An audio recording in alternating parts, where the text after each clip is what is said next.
Apa jawaban Nabi Shallallahu Alaihi Wasallam?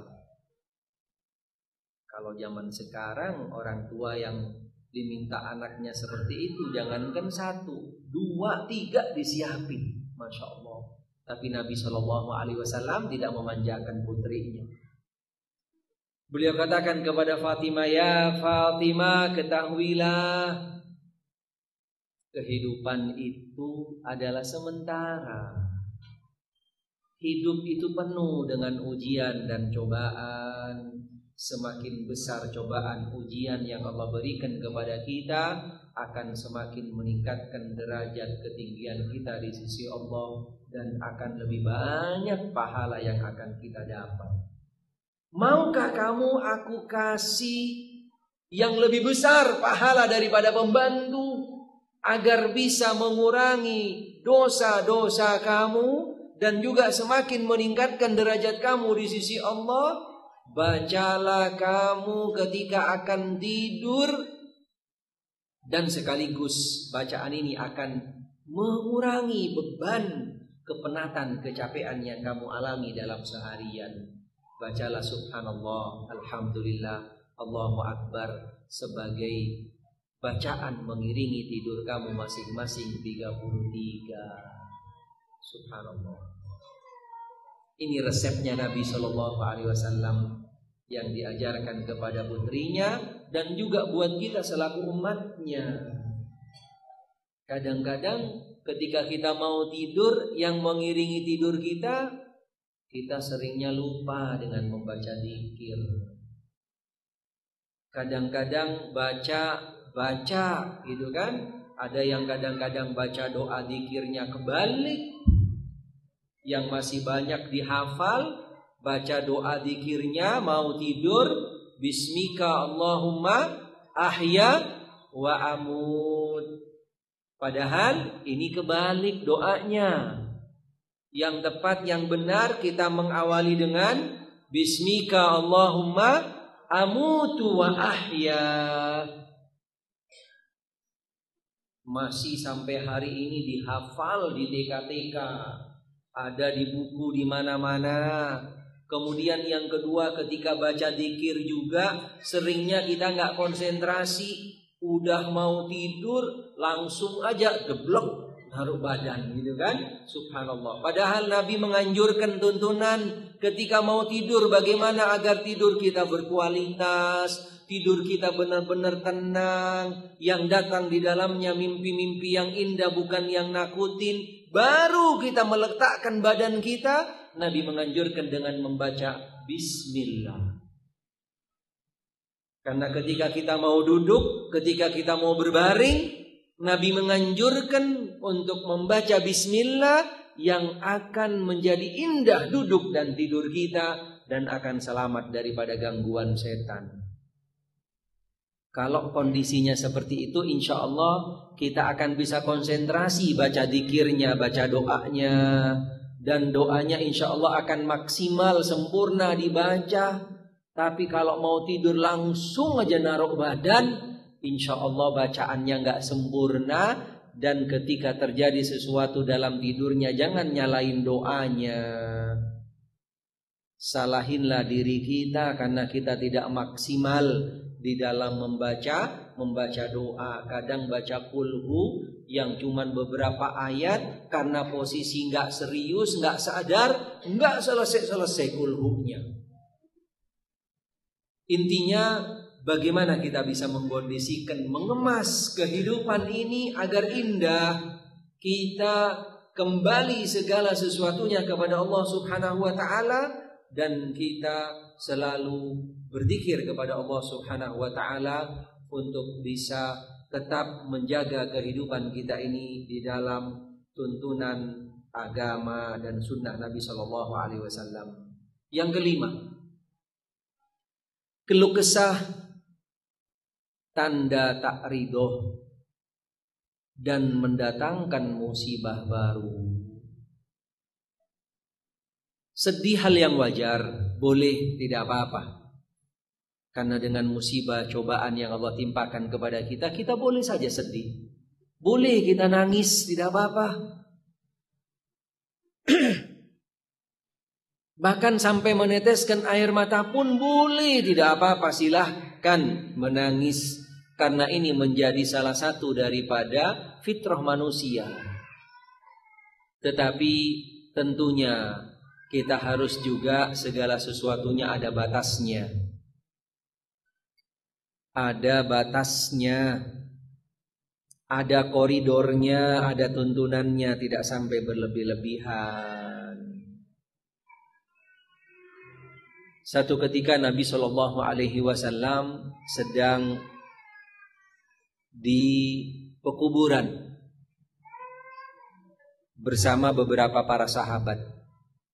Ketika Nabi sedang melalui kuburan, Nabi mendapatkan salah seorang perempuan, wanita yang sedang nangis di atas kuburan anaknya. Di dalam riwayat dikatakan seperti itu. Dia nangis. Dalam riwayat yang lain ada yang mengatakan suaminya. Menangis di atas kuburan. Sayang tuh air mata, mubadzir. Kemudian Nabi samperin, katakan kepada wanita tadi itu, bersabarlah kamu. Ini wanita gak senang hati diingatkan. Tidak suka diingatkan. Dan dia tidak tahu kalau yang ingatkan itu Nabi. Diusir Nabi. Ilaika anni. Sono buruan. Enak aja ngomong yang sedih gua. Diusir Nabi SAW. Nabi tidak berikan komentar apapun. Kemudian Nabi berlalu dengan para sahabat. Kemudian salah seorang dari sahabat mengingatkan wanita tadi. Wahai wanita, ketahuilah, tadi yang ngingetin kamu tadi itu Nabi Muhammad SAW. Kaget langsung wanita tadi itu. Setelah diingetin, langsung dia ngikutin Nabi SAW ke rumahnya. Setelah sampai di rumah Nabi, kaget ngelihat rumahnya. Kok begini ya rumahnya Nabi? Pintu gerbangnya nggak ada satpamnya, masya Allah. Nggak ada CCTV-nya, nggak dijaga apa-apa, masya Allah. Kaget wanita tadi itu. Ketika sampai berjumpa dengan Nabi SAW, kemudian dia minta maaf kepada Nabi, maafin aku tidak tahu kalau engkau Muhammad SAW. Kemudian Nabi katakan kepada wanita yang tadi, innamas sabru indas sadmatil ula. Ketahuilah, sabar itu ada pada titik awal musibah ketika terjadi. Ketika kita mendapatkan cobaan, misalnya satu waktu kita ditelepon, Bu, ini begini. Ketika itu langsung keran kesabaran kita dibuka. Bukan nanti ketika beberapa hari baru sabar. Yang awal-awal harinya, ketika di awal-awalnya dia itu nangis histeris. Dia ekspresikan keluh kesahnya sampai berlebih-lebihan.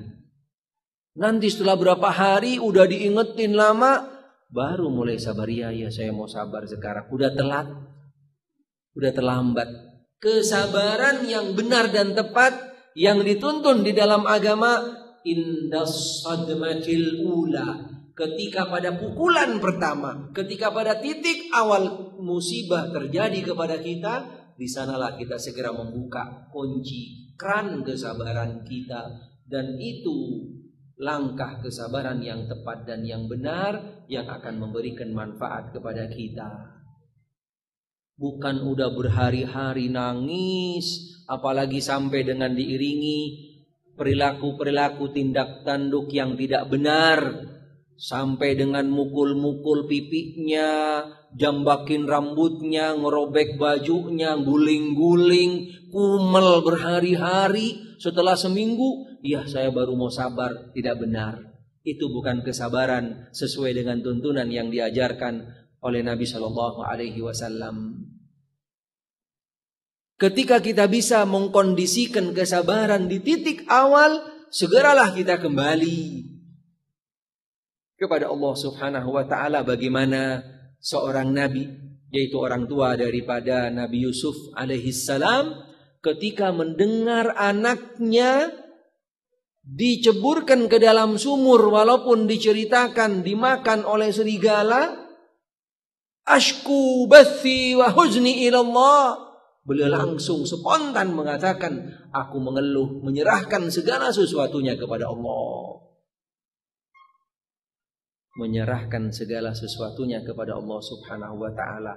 Contoh yang sering terjadi di sekitar kita misalnya. Ketika sesuatu terjadi kepada kita, misalnya sesuatu yang sifatnya eksiden mendadak terjadi, harus ke rumah sakit, subhanallah. Kadang-kadang kita tidak sadar.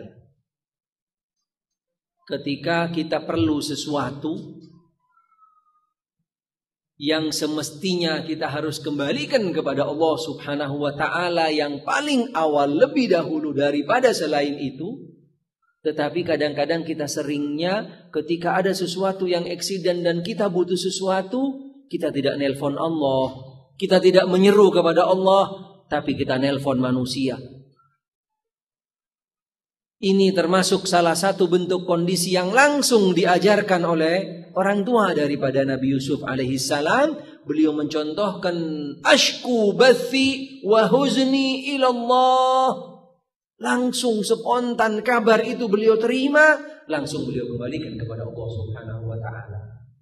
Apapun yang menimpa kita, sesuatu yang sifatnya aksiden, langsung kita kembalikan kepada Allah. Ya Allah, berilah aku jalan keluar. Ya Allah, berilah aku kesabaran. Afrigh alaina sabran.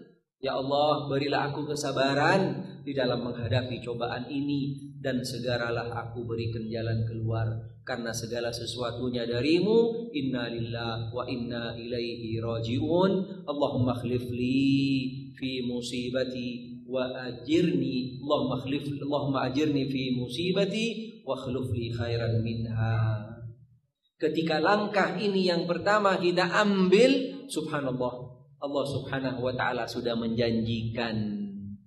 Kita tanpa nelpon, kita tanpa mencari, menunggu-nunggu, subhanallah, akan langsung spontan datang bantuan dari Allah Subhanahu wa ta'ala, walaupun sebabnya melalui manusia.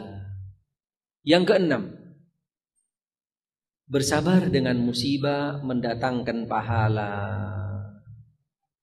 Sesungguhnya pahala yang sempurna bagi orang yang bersabar, serta solawat dan rahmat dari Allah Subhanahu wa ta'ala bagi mereka.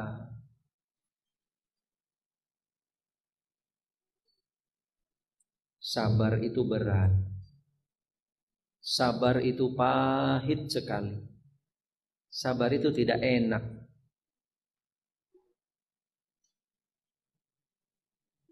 Diperumpamakan di dalam bahasa Arab, kesabaran itu seperti jadam.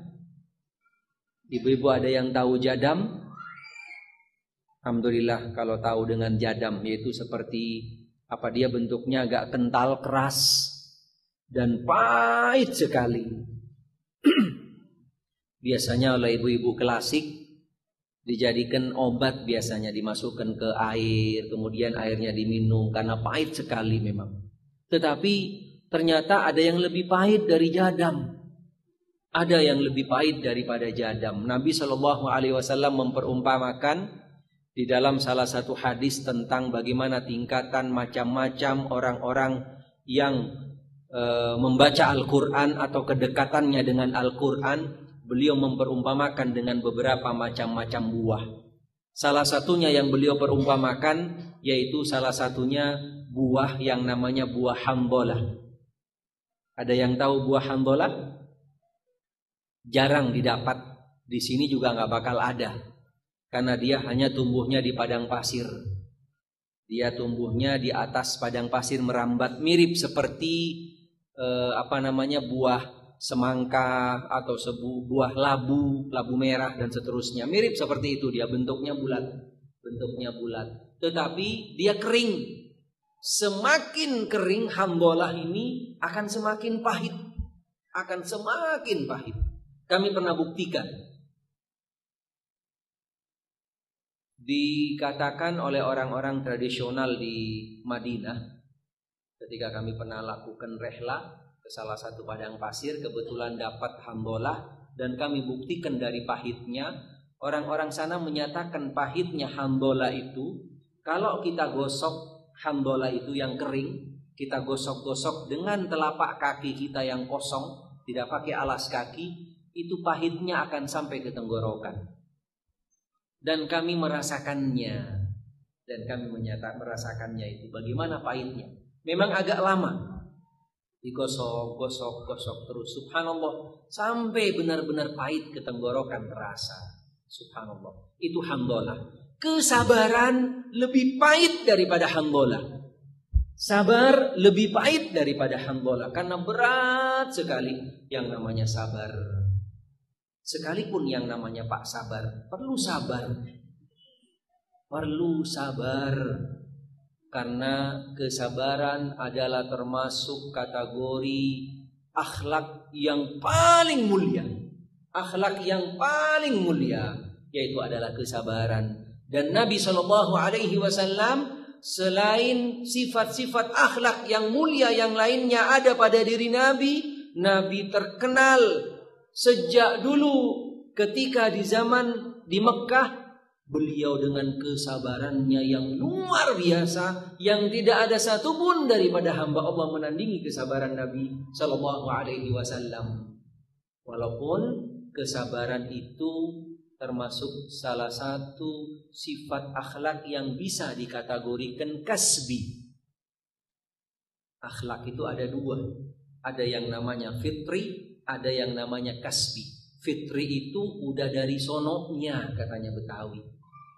Tapi kalau yang kasbi bisa diusahakan, bisa diupayakan. Kita bisa untuk berusaha, berupaya untuk bisa mencapai daripada akhlak budi pekerti tadi. Salah satunya dengan kesabaran yang Nabi berikan nama al-hilmu. Hilmu ini tingkatannya di atas sabar. Dan ini yang memiliki gelar al-hilm hanya Nabi SAW karena kesabarannya tingkat tinggi. Beliau bersabda dalam salah satu hadis yang sahih diriwayatkan oleh Imam Al-Bukhari, "Innamal hilmu bittahallum." Beliau mengatakan, ketahuilah sebenarnya al-hilm yaitu kesabaran tingkat tinggi bisa kamu dengan berusaha membiasakan dan hidup di dalam kesabaran. Bisa diraih, bisa didapat kesabaran walaupun pahit sekali. Salah satu ungkapan bahasa Arab yang mengatakan as-sabru kas-sabri murrun min madaqatihi walakin awaqibuhu ahla minal asali. Ketahuilah kesabaran itu lebih pahit daripada jadam. Tetapi ketika kita bisa sabar, kita bisa berusaha, berupaya untuk sabar, kita akan bisa memetik buahnya, manisnya. Bahkan manisnya itu akan lebih manis daripada madu. Itulah sabar. Salah satu contoh bagaimana kesabaran Nabi SAW. Satu ketika, hadis ini diriwayatkan dalam Imam Al-Bukhari dan Imam Muslim. Ada salah seorang Yahudi yang dia itu ada hubungan dengan Nabi hutang piutang. Nabi hutang kepadanya. Orang Yahudi ini mendengar bahwasanya Nabi itu adalah orang yang penyabar yang luar biasa. Dia ingin menguji kesabaran Nabi SAW. Satu waktu dia menunggu kedatangan Nabi. Kemudian setelah ditunggu dilihat, gak taunya Nabi muncul datang berdua dengan Umar ibn al-Khattab radhiyallahu anhu. Nabi mengendarai unta pada waktu itu. Setelah Umar turun dari untanya, Nabi masih di atas, belum turun. Nabi masih di atas. Dan Nabi waktu itu mengenakan serban, ridak.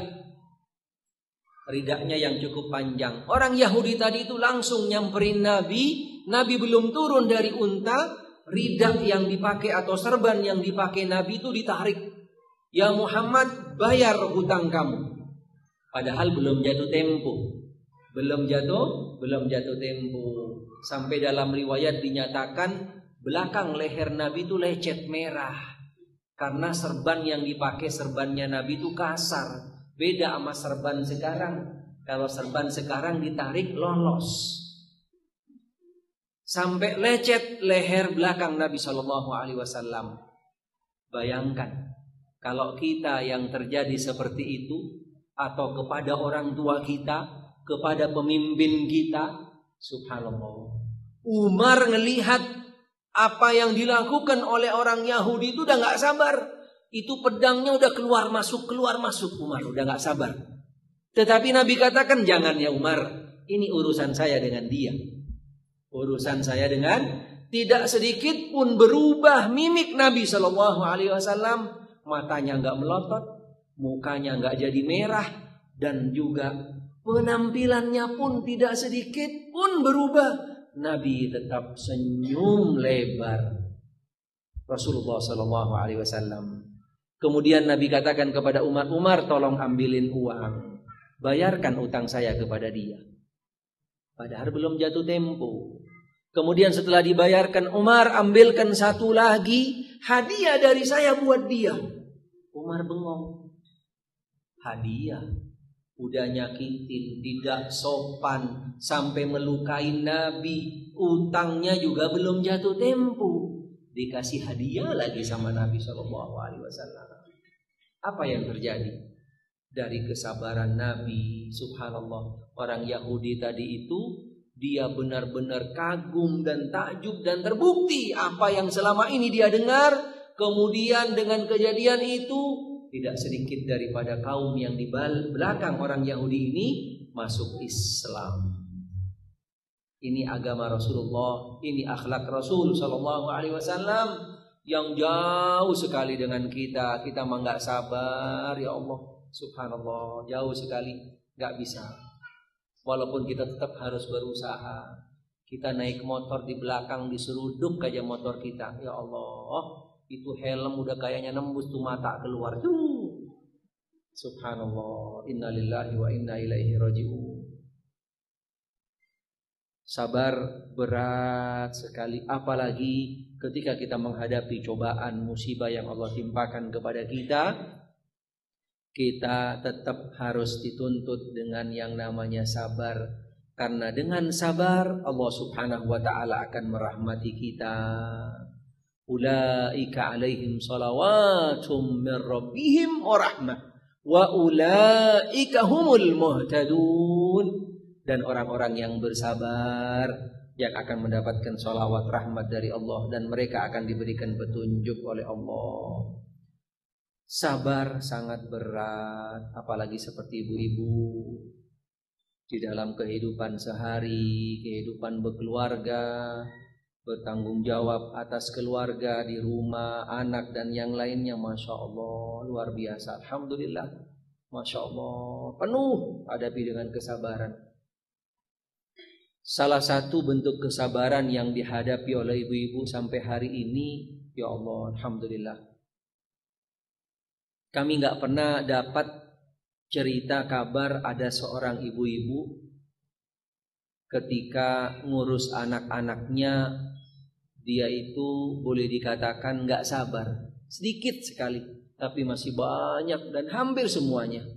Semua para ibu-ibu termasuk orang-orang yang sabar. Dari mulai bagaimana dia mengandung, hamil, subhanallah, sabar. Itu kandungan dibawa kemana aja, gak pernah ditinggal. Alhamdulillah, subhanallah. Dan tidak pernah merasa malu, alhamdulillah. Ke kondangan juga dibawa, subhanallah. Walaupun tidur susah miring, gak bisa tengkurup, telentang berbulan-bulan, subhanallah. Bahkan ketika di dalam proses melahirkan sekalipun, seorang ibu tetap sabar dan dia tidak menghiraukan dirinya. Pertama kali wasiat yang ditinggalkan oleh setiap ibu yang akan melahirkan, bidan, suster, tolong jangan hiraukan jiwa saya, yang penting anak saya. Subhanallah. Ini bentuk kesabaran yang luar biasa yang terjadi bagi setiap muslimah, seorang ibu.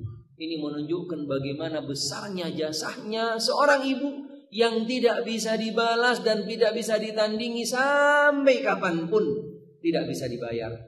Kesabaran seorang ibu ketika melahirkan, ketika ngerawat, Masya Allah, subhanallah. Tidak salah Nabi SAW menjadikan seorang muslimah 3 kali lipat, karena 3M yang dimiliki oleh seorang muslimah beda dengan bapak.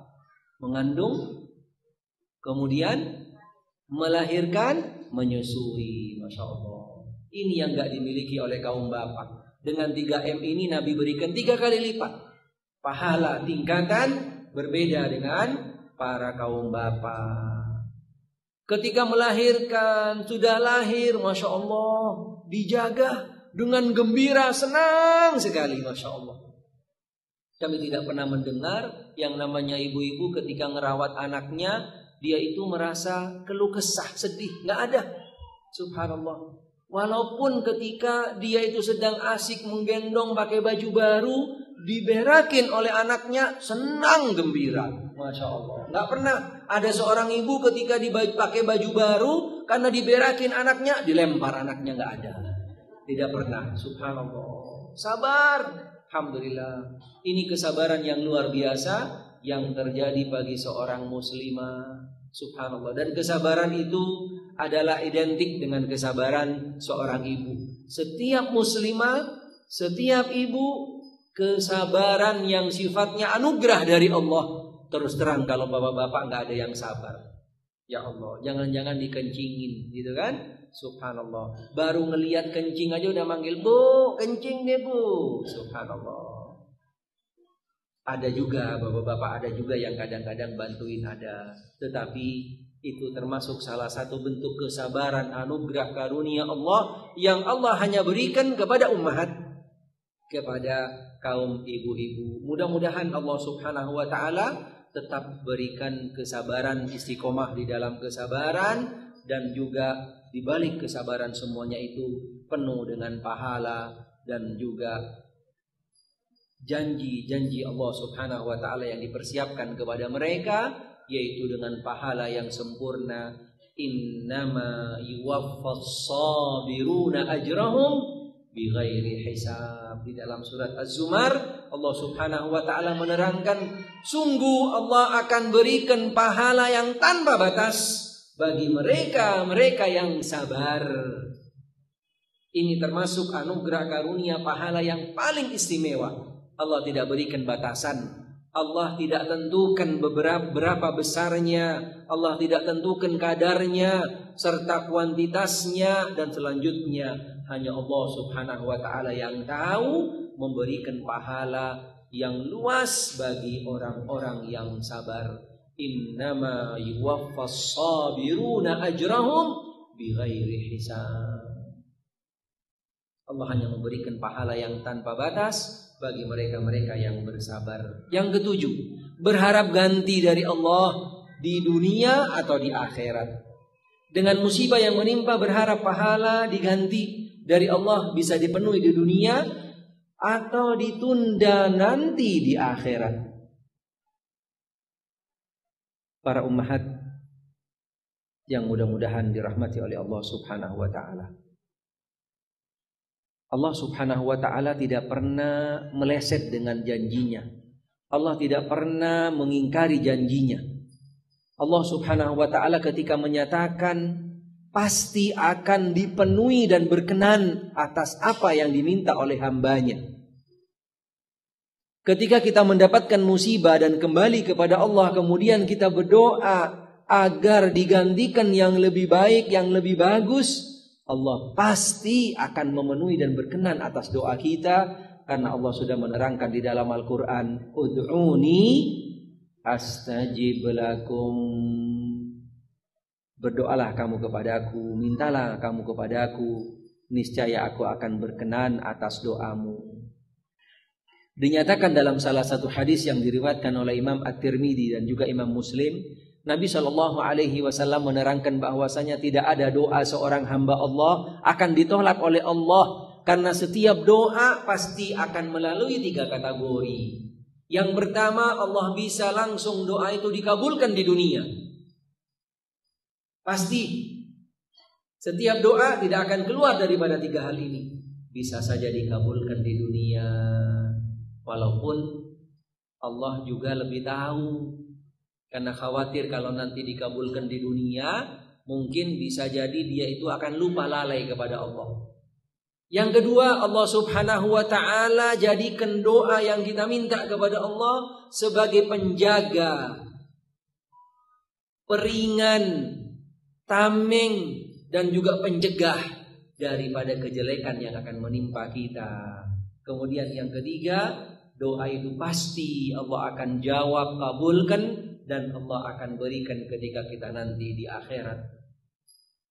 Tidak ada satupun dari doa kita yang akan ditolak oleh Allah Subhanahu wa ta'ala. Tentunya selama kita berdoa sesuai dengan tuntunan yang diajarkan oleh Allah dan Rasulnya.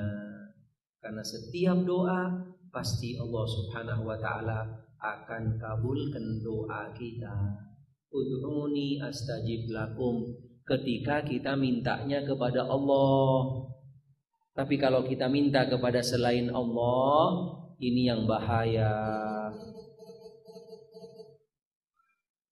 Ketika minta kepada selain Allah, kita akan berbahaya. Doa pasti tidak akan diterima, kita malah akan berdampak dosa yang besar. Karena kondisi ini juga masih banyak terjadi di masyarakat.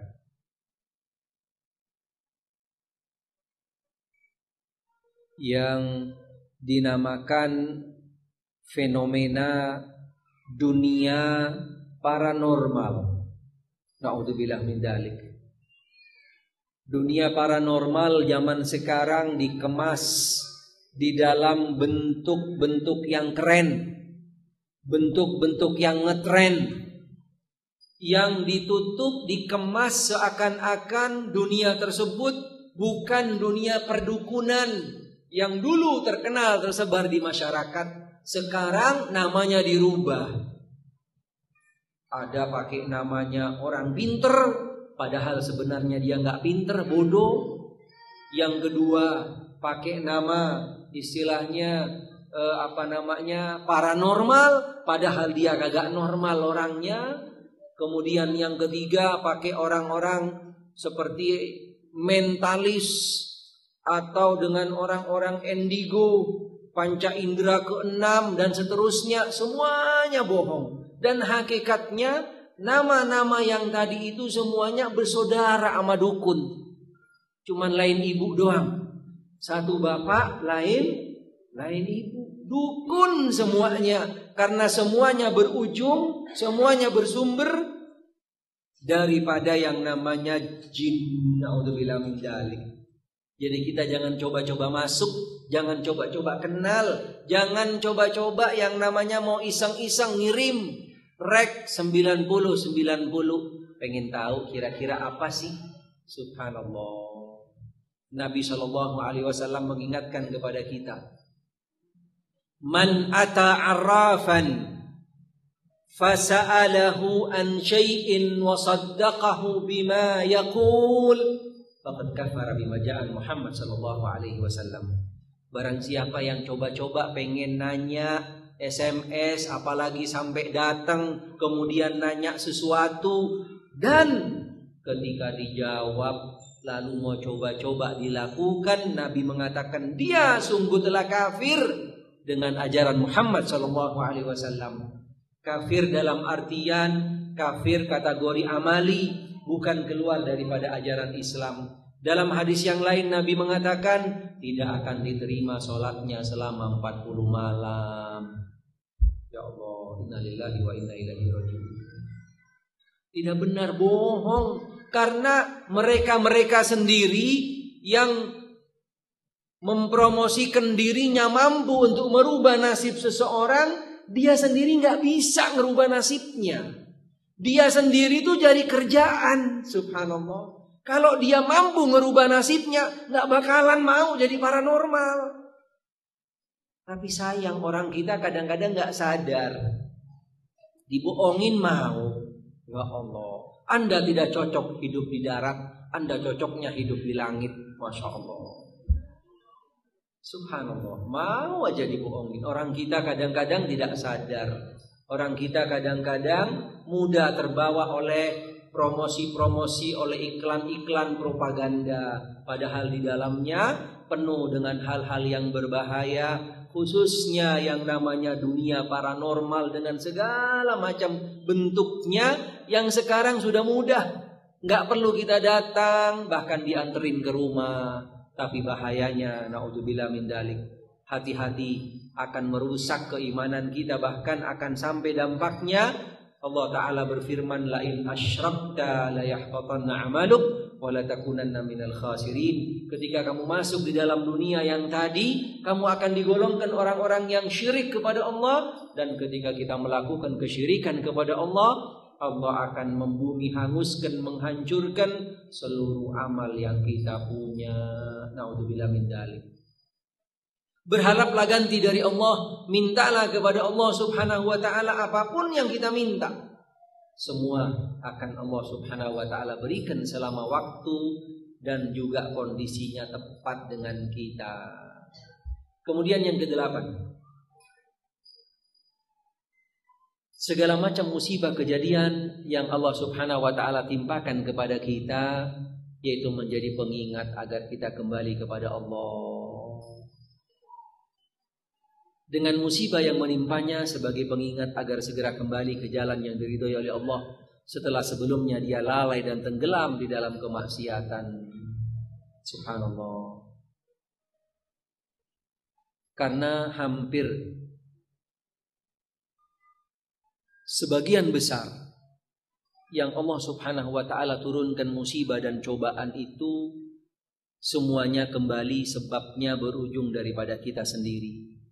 Allah Ta'ala berfirman di dalam Al-Quranul Karim, Dhaharal fasadu fil bahri wal bar bima kasabat aydin nas. Tidaklah segala sesuatu yang terjadi di atas muka bumi itu kecuali sebabnya karena ulah daripada tangan-tangan manusia itu sendiri. Tetapi di balik itu Allah punya target, punya tujuan. Liyudhiqahum ba'sal ladzi bima 'amilu la'allahum yarji'un. Tujuannya agar mereka itu bisa tergugah, bisa tersentuh dengan kejadian-kejadian, peristiwa-peristiwa yang terjadi di sekitar mereka, agar mereka segera kembali kepada Allah Subhanahu wa taala. Selama tentunya hati-hati mereka itu hatinya lembut, hatinya masih penuh dengan cahaya, hatinya tidak tertutup dengan noda-noda hitam yang akan berdampak hati keras, yang akan tidak tersentuh dan tergugah dengan peringatan serta peristiwa-peristiwa yang terjadi. Naudzubillah min dzalik. Karena hati seseorang ketika keras tidak akan sampai ke dalamnya, yaitu peringatan, peristiwa dan yang lainnya yang terjadi di sekitarnya. Semuanya akan dianggap berlalu atau dianggap biasa-biasa saja. Bahkan yang terjadi, khususnya yang terjadi di sekitar dia, hanya dia menganggapnya sebatas fenomena alam saja. Naudzubillah min dzalik. Padahal hakikatnya adalah semuanya datangnya dari Allah Subhanahu wa taala. Kemudian ujian bagi orang mukmin di dunia adalah keniscayaan. Ini khusus.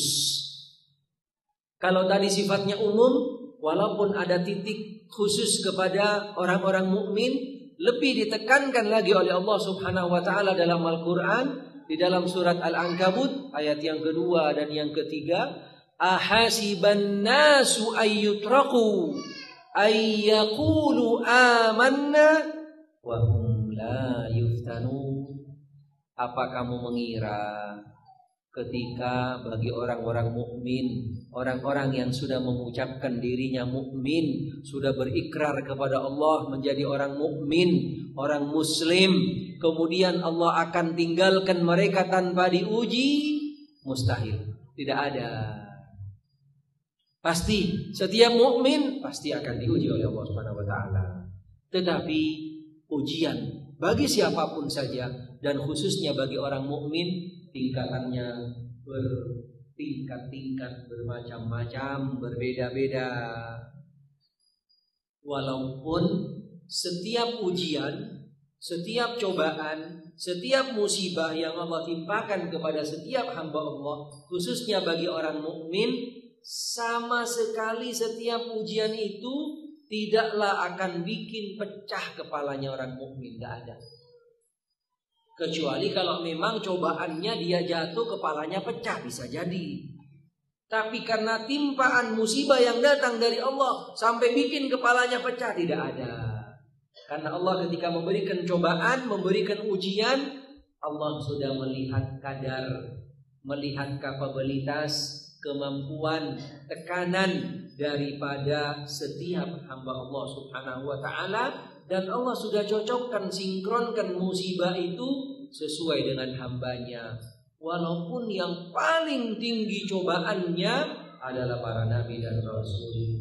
Nabi SAW bersabda, "Asyaddun nasi bala'an al-anbiya, tsummal amsal fal amsal." Paling tinggi cobaan yang Allah timpakan yaitu yang pertama bagi para nabi-nabi dan rasul. Contohnya, contoh kecil saja, penyakit panas. Ini termasuk salah satu bentuk cobaan. Nabi bersabda dalam hadis yang sahih, "Al-humma haddun lil mu'min minan nar." Nabi bersabda dalam hadis yang sahih, seseorang ketika kena penyakit demam panas akan menjadi pertanda orang mukmin tadi itu akan diselamatkan daripada siksa api neraka. Tetapi penyakit panas yang Allah timpakan kepada orang mukmin berbeda dengan panas yang Allah timpakan kepada Nabi SAW. Beda. Kalau kita paling derajatnya maksimal 40, 41 paling tinggi. Jarang lebih dari itu. Karena kalau sudah di atas 42 ke atas bisa sampai ke jauh, dan itu jarang. Nabi SAW panasnya adalah berlipat-lipat panasnya manusia biasa. Satu ketika salah seorang sahabat di akhir kehidupan Nabi, ketika beliau sakit panas, beliau menjenguk Nabi. Kemudian waktu itu Nabi sedang menggunakan selimut. Sahabat tadi itu pegang selimutnya Nabi, tegak tahan dari panasnya. Pegang selimutnya Nabi, tidak tahan daripada panasnya Nabi SAW. Jadi cobaan yang Allah timpakan kepada hamba Allah tentunya bertingkat-tingkat sesuai dengan tingkatan daripada hamba itu sendiri. Semakin besar cobaan Allah timpakan kepada hambanya, otomatis akan semakin besar pahala yang Allah berikan, dan akan semakin lagi meninggikan tingkat hamba itu di sisi Allah Subhanahu wa taala. Yang terakhir,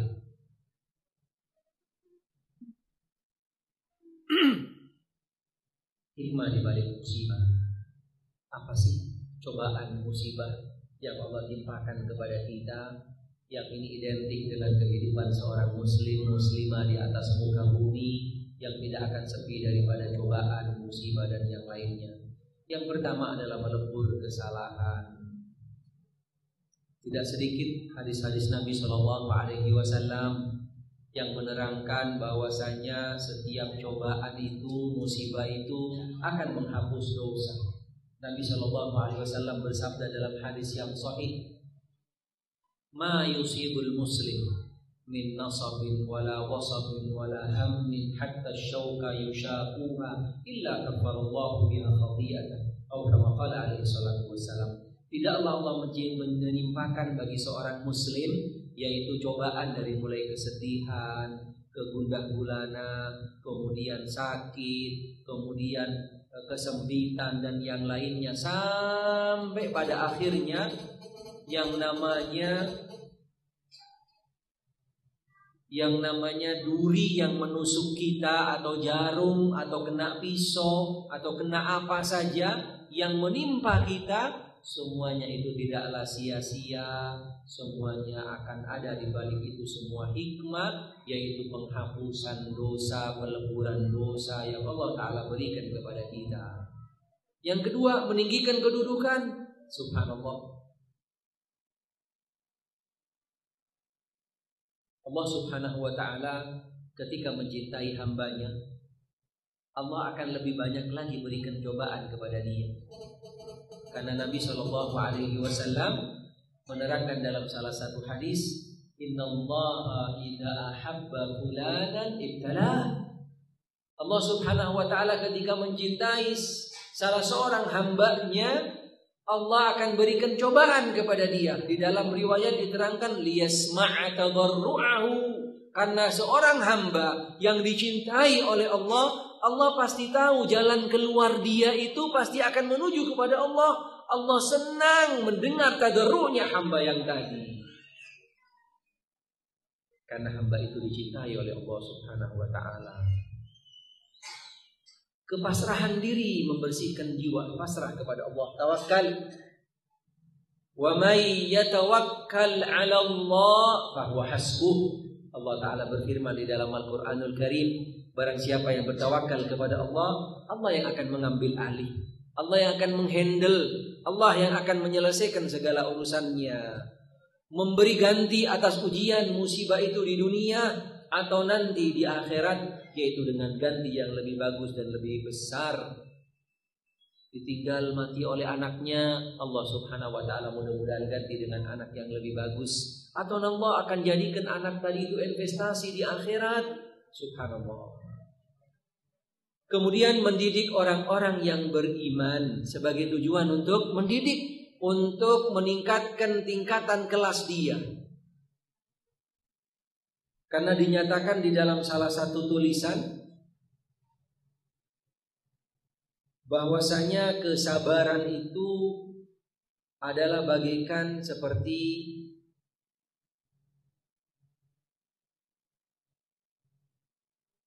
sabar itu adalah ilmu tingkat tinggi. Belajarnya tiap hari, latihannya tiap saat, ujiannya mendadak, sekolahnya seumur hidup, hadiahnya adalah kebahagiaan. Sabar itu adalah ilmu tingkat tinggi. Jadi ketika seorang mukmin dididik oleh Allah untuk masuk mendapatkan ilmu yang tingkat tinggi, subhanallah, hadiahnya adalah kebahagiaan. Membersihkan barisan orang-orang mukmin dari orang-orang munafik, orang-orang yang berjatuhan, orang-orang yang bergelimpangan, yang tidak tahan banting, yang tidak kuat menghadapi cobaan, akan kelihatan, akan terseleksi. Kemudian yang terakhir, mengikuti jejak-jejak orang-orang yang bersabar, orang-orang yang bersabar. Walaupun tahapan untuk menuju ke sana yaitu belajarnya seumur hidup, belajarnya seumur hidup, sepanjang masa, agar kita mendapatkan ilmu yang tingkat tinggi tadi, dan agar ujungnya nanti kita mendapatkan pahala, yaitu kebahagiaan di sisi Allah Subhanahu wa Ta'ala. Baik, mudah-mudahan apa sekilas sedikit yang bisa kami sampaikan, mudah-mudahan bisa berikan manfaat buat kita semua, khususnya buat diri kami. Dan ada beberapa menit untuk bisa kita buka tanya jawab. Boleh terfadhal, silakan.